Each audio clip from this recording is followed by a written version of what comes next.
Hi, my name is Kevin McDonald, and I'm declaring my independence.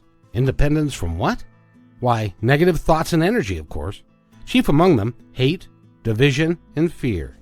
You see, I know that we're all one, and together we can solve any problem, save our planet and each other. Please, join me as we come together as one and choose a better way to be. So now, let's begin with my independence report.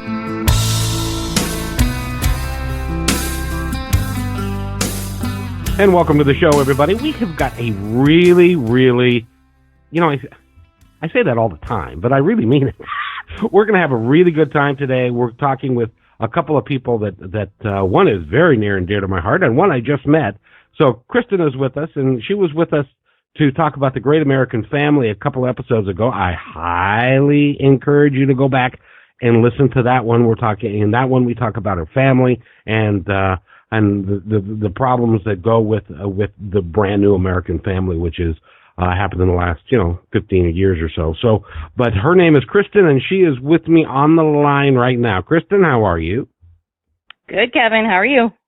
I'm dandy, thank you, and I'm so glad that you took the time to do this podcast with me. And you've got a very special friend of yours who is working with you at the Victim Support Services, which operates a crisis hotline. And I'll let you go ahead and introduce her to our audience. She is also very near and dear to my heart. Her name is Leslie, and she is the director, one of the directors at Victim Support Services. And she is there 40-plus hours a week, plus any events that go on the weekends, and she knows everything, statistics and whatnot, about our crisis line and what we do. Hi, Leslie. Hi, Kristen. Hi, Kevin. Thank you for having me on. Oh, it's awesome that you're here because we've got so much to talk about. Now, because this podcast is, we put it up and it stays there for a very long time, I want to remind everybody that what has happened this weekend, and we may reference it during the course of the show. In El Paso, Texas, on Saturday morning, there was a mass shooting, and now 22 people have been killed in that mass shooting, and then that was followed 13 hours later by another shooting in Dayton, Ohio, and 9 people were killed. Over 50 people were injured. So that's the kind of the backdrop of what we're going to talk about today, of what's going on in America and the crisis that we are all under. And this is a place that you can go to get help if you're feeling really, really badly. But let me ask you, Leslie and Kristen both, first of all, Kristen is a volunteer. Leslie, and she's a volunteer and she's on call. So she's on call right now, and if she gets a call, she'll have to drop off the line. So we understand that completely. But Leslie, are you also on call, like at night if Kristen doesn't pick up? Do you guys work like 24/7? I am technically on call 24/7, 365, yes. We always have 2 advocates on call to respond to calls that come through the hotline on the phone. And then we also have an advocate that manages all of our text messages because people can text that as well 24/7. But me personally, yes, I'm always on call to back that up. And not just to answer a call or respond to a text, but as you can imagine, we take difficult calls. And so sometimes a lot of the advocates may need some support, may need to debrief a call. They may have a question. And so I just want to be as supportive as I can. We're all a team. We're all in this together, and it's tough work. So, yes, I'm there 24/7, not only for the clients, but for all the staff and the amazing volunteers that take time out of their busy life to help people. I just want to say that as much bad news as we hear, as much dysfunction as there seems to be in our society, it just warms my heart that there are people like you that are out there 365 days a year, 24/7, that are out there to support people. You're an amazing person. How did you get into this, and how does it work for you? Well, first of all, thank you for saying that. That means the world to me, because it's not easy work, but it's very rewarding work helping people. So thank you for saying those kind words. And I have to give a shout out to Kristen too. She is an amazing advocate and is always willing to take any shift and is just a huge help and does so much for victims of crime. So I just have to give an extra shout out to her as well. On that note, how did I get started with this? Well, I started as a volunteer myself. I had no clue that victim services or victim advocacy even existed. A lot of people actually haven't heard that. We've been around 44 years, and there's still so many people that don't know that there is help out there. So anyways, randomly one day, actually, my mother drove by the Office of Victim Support Services and said, hey, you may want to check this out. I have always liked helping people. I was interested in the criminal justice field. I had no clue it existed. I checked it out. I saw that they needed help on the 24-hour hotline, so I applied, and I was a volunteer for a year. And then a position opened up, a paid position opened up, and I applied for that, and I took that position. And so I have been a staff member now for 5 years. So I've been in the victim advocacy field for a little over 6 years now. What's it like? Oh, gosh. I could use so many words. It's very unpredictable. We would like to predict things, but you never know what you're going to get. You think you hear it all, and then you get another call or whatever that may be, and it's just something new. All of us, are very knowledgeable in this, but still you could be in this field for 20 years and you just get a call, and sometimes you're like, gosh, I don't know what I'm going to do for this person. But like I tell all of our advocates, people just want to be heard and, have their story heard and just have someone to talk and validate. So just listening and being that emotional support for someone is very important. And it's very rewarding. At times you can get, angry. People can also call and they're angry at the situation and what has happened to them, which is completely understandable. It's all kinds of mixed emotions, I think, for obviously both our clients that we serve and the advocates. So it's important to, take care of ourselves and our mental health and, focus on our boundaries. It's tough work. And like I said, you can wake up and plan and anticipate how your day is going to go, and you just never know what's going to be thrown at you or what you're going to hear about the news, what phone call you're going to get. Maybe there's a crisis we have to respond to. You just never know what's going to happen.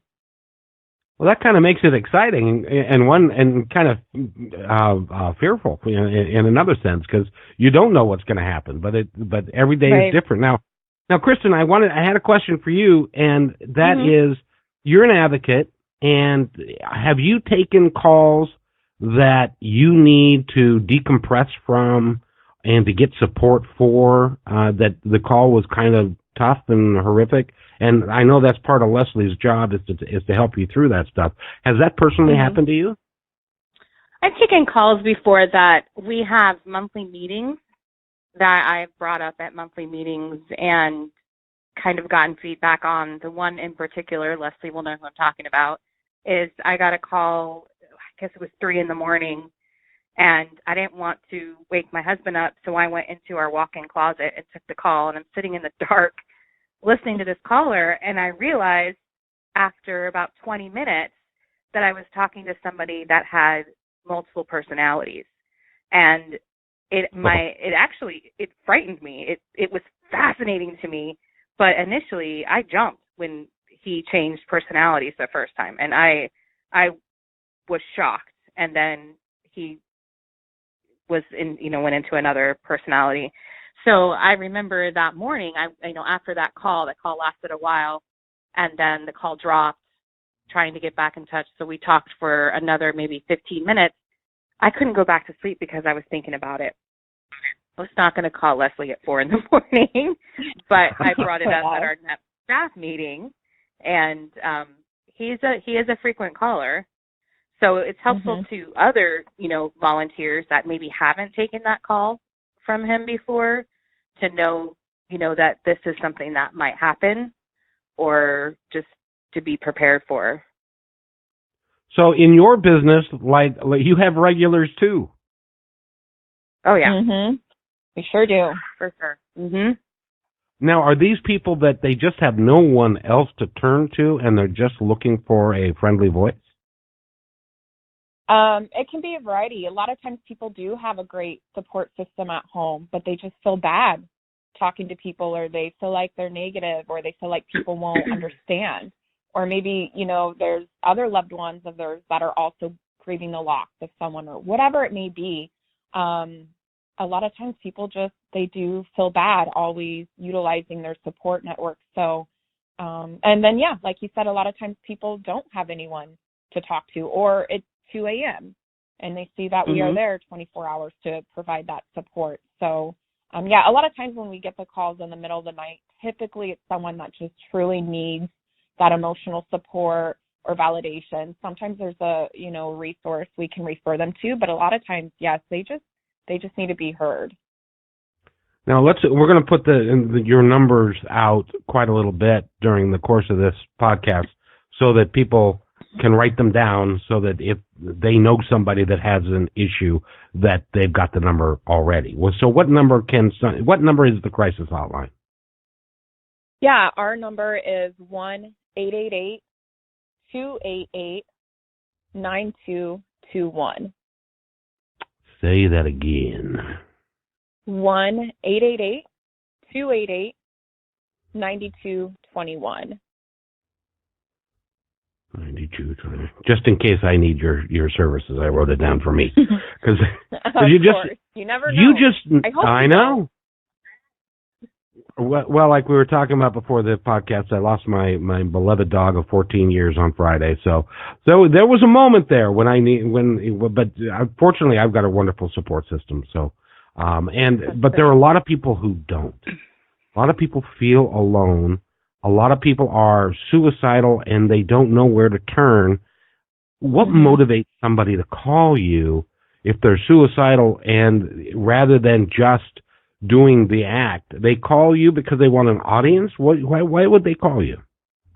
It's always a good sign when someone calls us because they're reaching out for help, right? So whenever they call us, that is a huge relief to us. Like, okay, they're not just going out there to commit the act. Maybe they have a means, maybe they have a plan, maybe they thought about it, but they are calling us. And so that is huge, and that gives us that hope that, okay, I know I can talk with this person, I can stabilize the call, the situation, help them to at least get them through the night, and then, get them connected with that proper resource the next day for follow-up. So it's always a good thing when we get someone that is thinking about completing suicide to call us. That's a great sign for us. And these calls that you take, they're anonymous. So you don't ever, as an example, if you had a caller that said, I hate this particular group of people and I've got my gun and I'm going to go shoot them, would you report that to the police, or how do you guys handle that if that ever comes up? Yes, we definitely would have to report that. Certainly all calls are confidential, but certainly if someone is threatening suicide or is homicidal, we definitely have to report that. And we have gotten calls. I've personally gotten a call where someone was saying they were at a specific convention center with a gun in hand and ready to shoot people up. And so I had to hang up and call 911. And it turned out that jurisdiction was very familiar with this person, had prior run-ins with them. So yeah, things like that, we definitely need to report that and get as much information as possible. And a lot of times we'll tell them that. Like I said, another time we had someone call and admit they had committed homicide, and we tell them, it's confidential, but we are mandated reporters. Certainly we don't always say that in the conversation, but if sensitive information starts to come up and they're at risk of harming themselves or others, then definitely we have to say, look, we have to do this, or, get as much information we can. Sometimes they may hang up, but we'll still do our best to say, hey, call authorities and say this is just what happened here. We definitely at least try to do our part. How did that conversation go with the guy who said that he had committed a homicide? Oh, gosh. Well, yeah, that's always interesting. It was actually a coworker of mine that took that call. And so it was actually a woman that admitted to this and ended up being helpful, gave her information, and when the advocate, my coworker, ended up calling and reporting it, and we never heard what happened after that. Sometimes that happens when you work on a crisis hotline. If it's not a direct referral to one of our advocates to help them for follow-up, sometimes you don't know what's going to happen with this person. You never hear the aftermath. So I'm not really sure, but she gave us her information and we were able to pass that on to law enforcement. So that's all we know. But yeah, you just never know what you're going to get. It's kind of like a box of chocolates. Oh, I couldn't help myself. Yes, it is. Because you just never know what you're going to get. So when you're talking with these folks, do most of them appear to be rational, or do you have a lot of, you get to see, okay, I'm a bus driver. I don't know if you know that, Leslie, but in my day job, I'm a bus driver. So I get to see all kinds of interesting people that have got all kinds of mental health problems and drug addiction problems and that sort of thing. So do you guys get the same kind of people? And how do you keep the negative energy? How do you keep the negative energy away from yourselves and away from your lives? Because that can be overwhelming, I would think. It can be overwhelming, and certainly this work isn't for everyone. Me personally, I laugh a lot. I use a lot of dark humor. People would probably hear some of my conversations and be like, oh my gosh, this girl. But you have to, because, you're going to get all kinds of calls. You're going to deal with all kinds of people, and I can get another call from someone else, and I need to be able to help that client and focus on them. So for me personally, it's just a lot of laughter, honestly. Oh, that's awesome. And you don't take it personally. Probably too. Yeah, you can't take it personally. You can't, and I feel like I get a lot of those calls. It's my night on call. Kristen does. She used to think, Kristen would think that I would prank her, like with these calls. And it's like, I did one night. I said, did you prank me last night? Really? That was funny. You can't make this stuff up. No, I didn't. So you just can't. You just laugh. And by the way, we're talking with Kristen and Leslie, and they're from the Victim Support Services, and they do have a website. So go to www.victimsupportservices.org, and the number that you can call if you have a crisis. And I don't think you guys have a criteria for a crisis. Anything can qualify as a crisis, right? Yes, anything can qualify for a crisis. Technically, our agency specifically serves victims of crime, but with that said, we do get all kinds of calls, and so definitely we will do our best to stabilize the call, provide emotional support, whatever that may be for that person, and then make a referral to the proper agency that will be able to help them, depending on their needs. And their number again is 888-288-9221. Yes. Kristen and I, the last time that we talked, we were gonna get into some victim advocacy, and the problem that we have with, because as Kristen so aptly said, it's a criminal justice system, so we are focused on the criminal, and a lot of times the forgotten person is the victim. Would you like to expand upon that, Kristen? Well, it's true. I mean, because my day job is working for the county prosecutor, so I'm in court quite a bit, and I work in the courtroom. And in the courtroom, it's about the offender, and how much time are they going to do? How much restitution are they going to pay? And then after they do their time, are they paying their legal financial obligation? And there's no sense of who the victim is anymore. And that always bothers me, because the victim is still the reason why they're being held responsible. There is a victim. Someone did not ask to be a victim of a crime, whether it be identity theft or burglary or a loved one was killed. Nobody asked for that. And they often are forgotten. The state prosecutes these people on behalf of the state. And then the defendant has an attorney. So really, without advocates, there is no voice for them.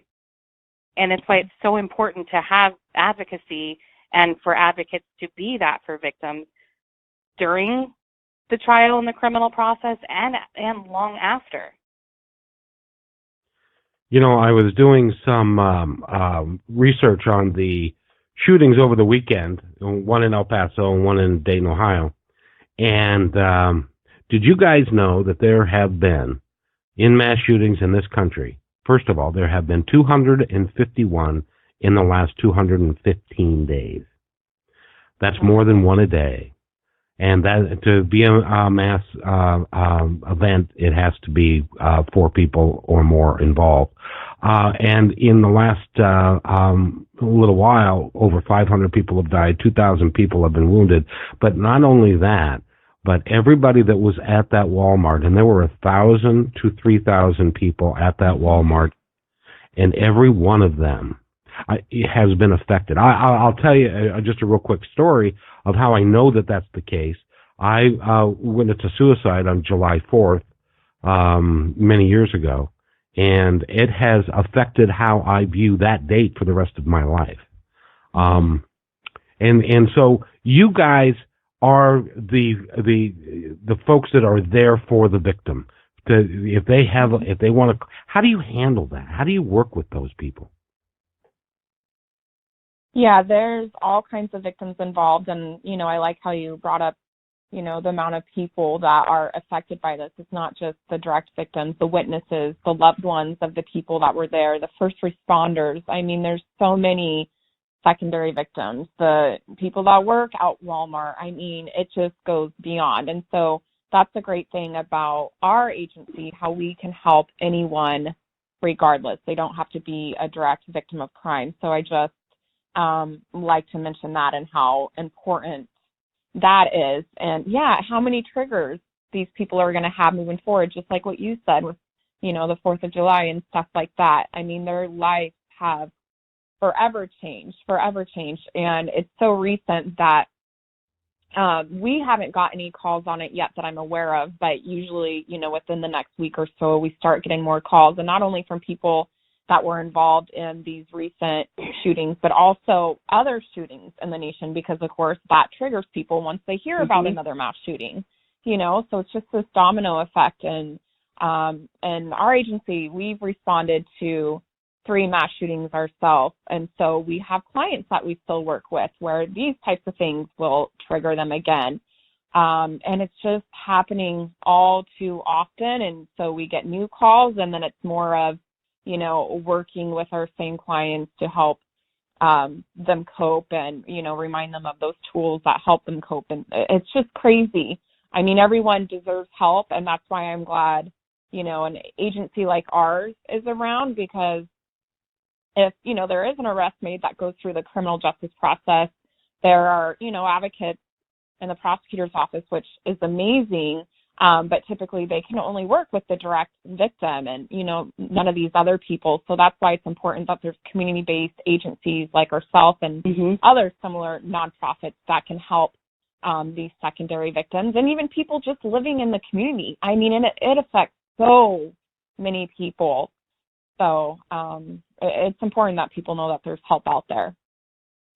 Even to the point of people in El Paso and in Dayton, they were going out in Dayton. They were going out for a good time. They were going to have a Saturday night with friends and have fun. And none of them, not one of them, thought, I'm sure, gee whiz, I hope I don't get shot tonight. Or down in El Paso, they were shopping for school supplies for the new school year coming up. I'm sure none of them thought, they will now, but they didn't at the time think that, oh boy, I'm not sure it's safe to go there. How would you guys, because you guys deal with this stuff all the time, how would you suggest we as individuals learn to cope with this crap that's going on? Gosh, that's a tough one. That's a good question, because that's hard. Let me think about that. Sorry, that's overwhelming.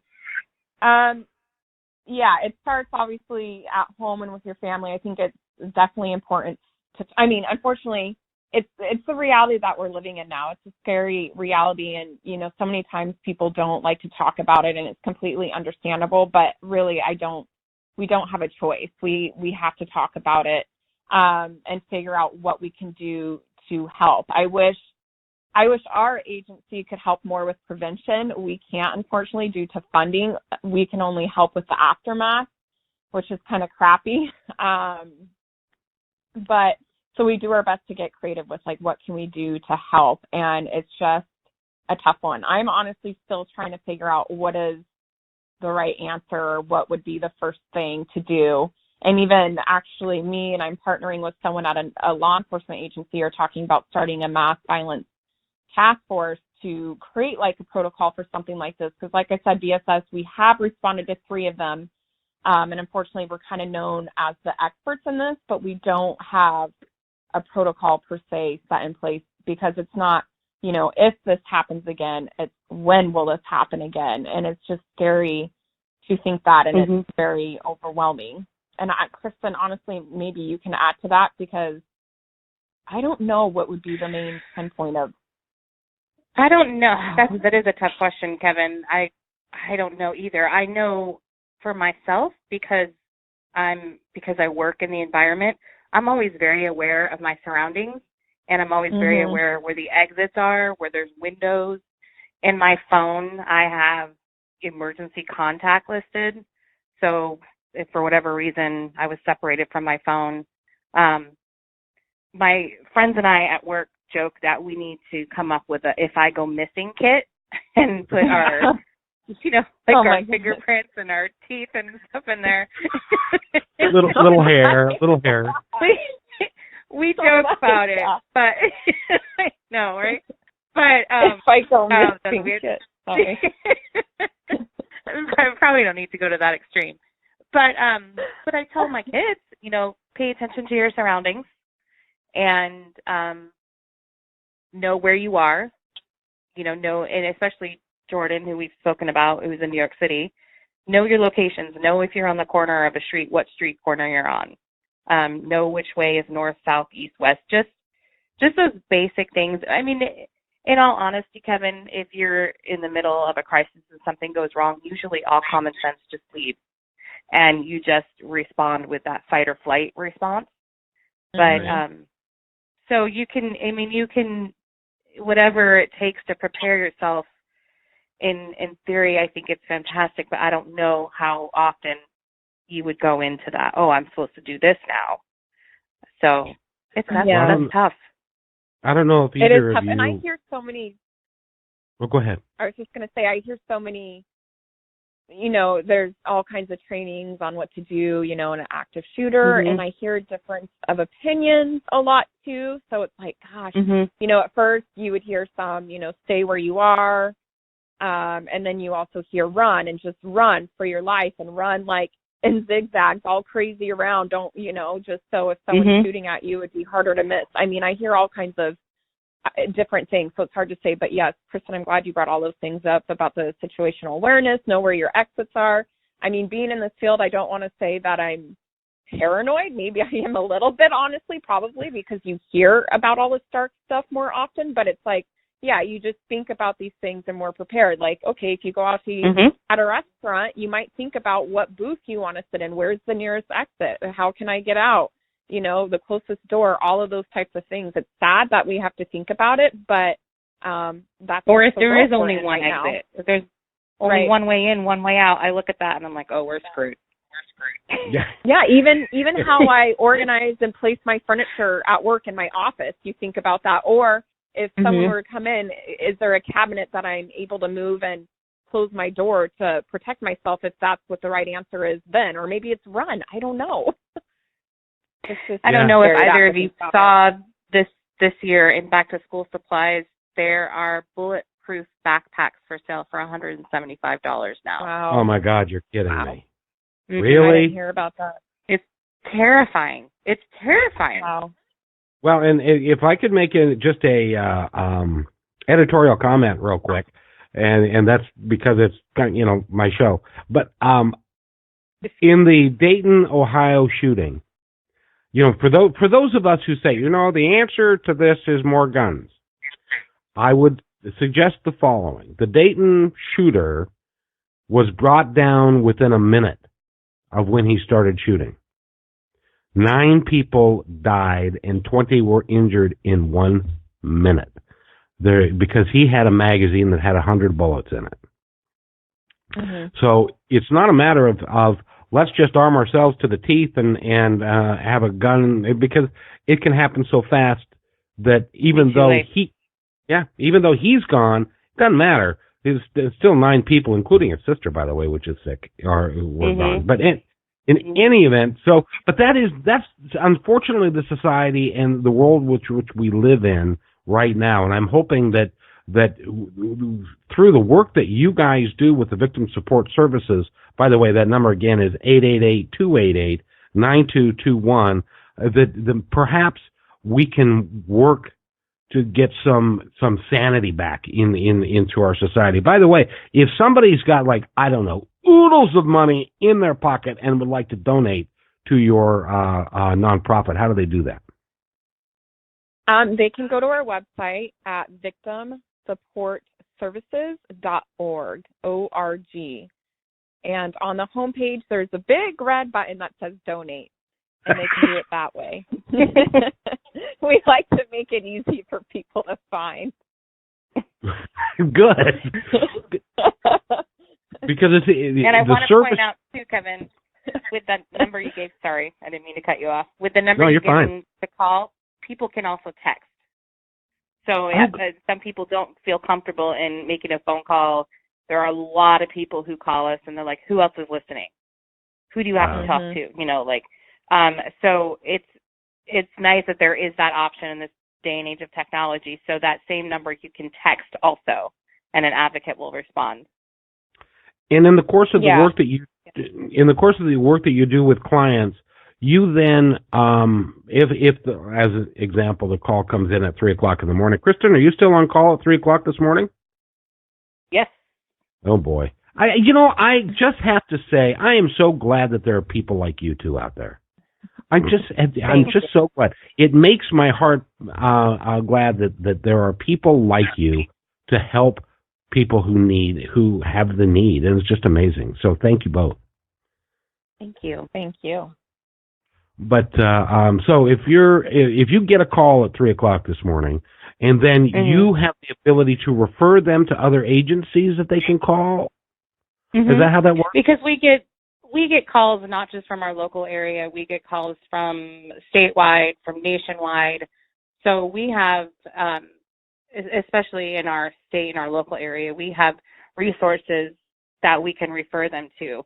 We've been getting more and more national calls, and that's when Google is our really good friend.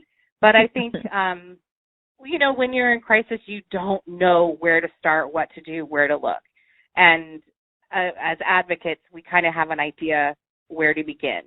And we also don't have that emotional anxiety attachment, along with not knowing what to do. So even if, I don't know where to refer someone to in maybe Atlanta, Georgia, I'll find something, or I'll get pretty darn close and get them in the right direction, even though we're physically located in a different state. So, and it's just even doing that much for somebody because they can't think straight. I mean, if somebody is in the middle of a crisis, there has to be someone else that's thinking for them. They shouldn't have to do that. They need to take care of themselves emotionally. So it's nice to be able to call and we can do that we can serve people and head them in the right direction if we necessarily don't have an immediate answer for them. So if you are the victim of a crime and you really need to talk to somebody, these would be the folks to talk to. And for any reason, really, do you guys get a lot of domestic violence stuff as well? We do get a lot of domestic violence as well. Our agency, we do not work with victims of domestic violence just because there are other agencies that do. But definitely we will take the call, help them, provide resources, whatever it may be, and then we will refer to the local domestic violence agency where they're located. Oh, that's awesome. I really, you guys do an amazing job at what you do, and Kristen works. She's got 2 boys, a husband, a full-time job, and she's an advocate when she's not doing that. First of all, I'd like to compliment Rex on the fact that he's not saying, "Why are you doing this? Why are you in the closet at 3:00 in the morning?" Well, he's great. After that call in particular, he must have heard me take a deep sigh, and he's like, "You okay? Everything okay?" So he knows. My family knows when they hear my phone, my certain ringtone on my phone, that they need to give me space and zip it. Parker knows not to come in here and bother me right now. So it's time to give me the space and let me handle it. Well, but this involves your whole family. It does, in the sense that when I'm on call, Parker knows mom's working, or mom needs to be there for something. I need to be on 100%. I need to focus on this person that's calling, because they're reaching out to me, and I need to provide them help and support and reassurance, and I need to give them my undivided attention, and that's what I expect I would do, and that's what people should expect from us, that we are undivided, listening to them with no distractions. I mean, that's what I would want if I called. I've been on the phone with people, and I've been on the phone for over an hour, just as Leslie said earlier, sometimes just listening and offering suggestions. And, they might have called every agency that's there to help, but they just want to hear another point of view, or another person who maybe has a suggestion or validate what they're feeling, one way or another. There's so many people that couldn't be bothered. What is it in specifically Kristen and Leslie's DNA that causes you to want to help the way that you do? What is it? What makes you different than a lot of other people? Why? And I'm not going to stick you on a pedestal and say you're special, but you are, because you're doing this. And because so many people don't, so what is it about you guys that makes you different to want to do this? Why do firefighters run into fires? Yeah. You got me. Yeah. And the, police officers running in to face the gunman. I think it's a passion for wanting to help people. And I know that Leslie and I both want to do that. It's hard sometimes being on the phone, because I want to jump through the phone and be right there so I can look them in the face and maybe, offer them a hug, and sometimes and be that strong person for them at the time. But it's really wanting to help. And as I said before, I want to give back to my community. I want to be a positive person in my community, and everything starts at home. And I want to anyone that I come in contact with to know that I can be that person, and then maybe it spreads. Maybe people see good, and then they want to be better. That's the hope. I love that. And I love that. That is awesome. Ladies, I realize it's like 7:30. You've got family time. You've got other stuff you want to do. I want to thank you for being on this. And Leslie, can I invite you? Kristen stuck with me, so she's going to have to do this more. No choice. No, she's stuck with me. But Leslie, would you come on the podcast again and talk more about what you do and victim support services and also a commentary on what's going on in our world? Would you do that? Oh, of course, anytime. I'm stuck with Kristen, and since she's stuck with you, I think we're all stuck together. So, you both are stuck with me. So yeah, I don't got think it we wrong. have a choice here, Kevin. Pretty convincing. So yes, no, I would love to anytime, of course. Well, I always love speaking on what we do. Well, and the goal is to, number one, show people that there is another way, that there are positive people out there working to make a difference in our society, and not everything is as you see it on the news, and that there are people that you can call that can have your back and support you. Again, that number, if you need help, please call. That number is 888-288-9221. If my brother-in-law knew about this service and knew that there was somebody he could call, he may not have killed himself. And it's just important work that you guys do. Kristen, is there anything that you'd like to add before we wrap this podcast up? Thank you, Leslie, for being here and coming on, because you are so knowledgeable and she is so fantastic. Kevin, thank you, Kevin, for having me again, even though you are stuck with me. We're stuck with each other. Yeah. We're all going to be fighting about that. Leslie, is there anything you'd like to add? Is there anything in particular that you would like to tell our audience about anything? I just want to add, again, after this weekend and all the mass violence, it's just important to remember to pay attention to the helpers out there, not just Kristen or myself or other advocates, but all the helpers out there. It's just important to remember that and focus on that. We hear about so much negative, and there's so much going on, but we have to try to remember the positive things too, and there's people out there that can support and help, and yes, that's what we're here for. So thank you again for Kristen and Kevin inviting me on. It's a privilege, and I really do appreciate it, and I look forward to speaking on this more in the future with you all. I'm looking forward to that too. Kristen, thank you so much, and I hope that the calls that you get tonight, if you get them, will be positive and will be fun, not bad and negative. So, and with that, we're going to wrap up this podcast, and just remember, everyone, forever trust in who you really are, because nothing else matters. We'll see you next time on My Independence Report.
I seek and I find in you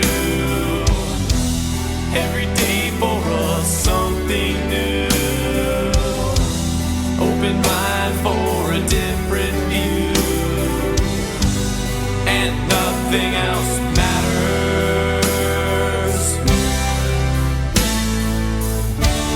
Never care for what they do, never care for what they know.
keeping myself this way. Life is ours, we live it our way. All these words I don't just say, and nothing else matters. Trust I seek and I find in you. Every day for us something new. Open mind for a different view, and nothing else matters.